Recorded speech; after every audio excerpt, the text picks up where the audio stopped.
Hi, I'm reporter Riley Cope for the McGoolick Statistical News Network, here to discuss breaking news about an investigation into mistakes in the justice system.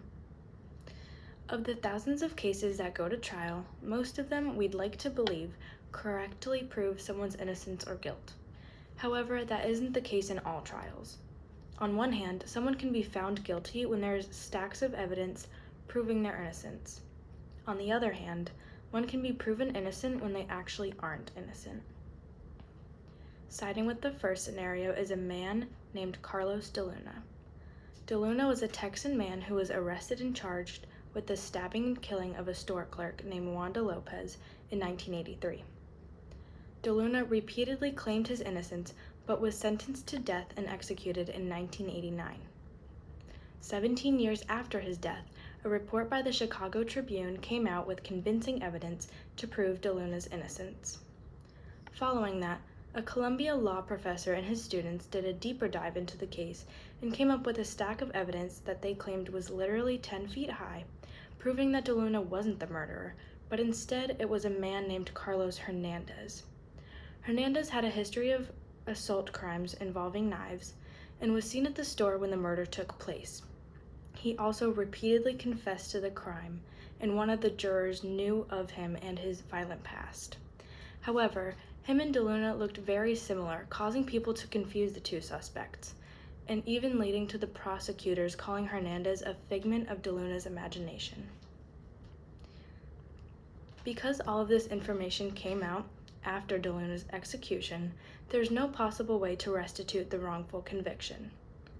Hernandez was later arrested for assaulting a separate woman with a knife and died in jail. On the opposite side of this error spectrum, we have the case of Harry Kendall Thaw.